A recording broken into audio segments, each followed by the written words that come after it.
Mbavao afa tanteraka kosa indray nanomboka androany sy ny hetsika samihafa tafiditra ao anatin'ny andiany faharoa amin'ilay hetsika international tourisme fair Madagasikara karakarain'ny ONTM sy ny ministeran'ny fizahantany tanterahano amin'ny Carleton Nosy ao moa izy ity. Anisany nanamarika ny androndroany ary ny fanaovantso ny mpiara-miasa teo anivon'ny région Réunion sy ny ofisy pirenena misahana ny fizahantany eto Madagasikara.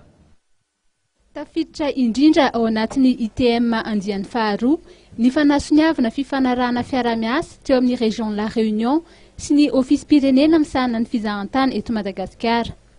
Nilaza ny filohan'ny filakevim-pitantanan'ny ONTM fa ahitana fahatarana eo amin'ny sehatry ny fampiofanana ary mbola tsy ampy ireo tanora tsara ofana ka izay indrindra no mahazava-dehibe ny fifanarahana izay natao androany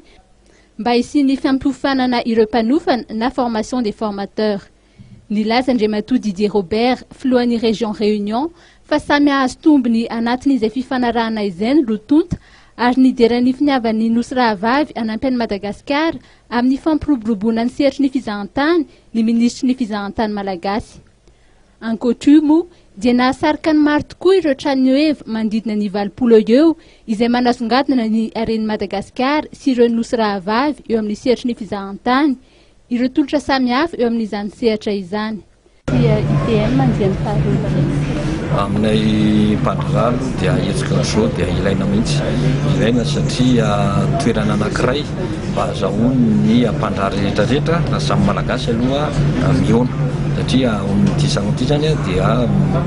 misy ny office régional rehetrarehetra office eran'i Madagasikara zay toa dia zay mpandrara zany afaka manontany fantanina zay sy ny vaovao rehetra any amin'izay région misy azy zareo zavatra tombontsoa eo any le izy dia manaraka zany ihany koa misy ny zay exposant rehetra na hôtelier ihany koa zany ary dia tena mety aminay koa mahita satria tsy mila tsony zay makanao ohatran'ny hoe dictoro national zany makany Nosy be makany Fort Dauphin makany Thomas satria efa tonga daholo ireo hôtely zay any amin'ireny faritra ireny dia afaka izay miresaka amin'izareo mandinidinika ny zavatra mety azo atao na amin'ity taona ity na ho an'ny taona manaraka.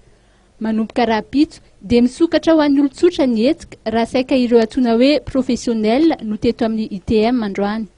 Ankoatra ireo fampirantiana sy ny lobary andasy samihafa dia isy ihany koa ny antsoina hoe assise izay iompana indrindra amin'ny resaka fiofanana.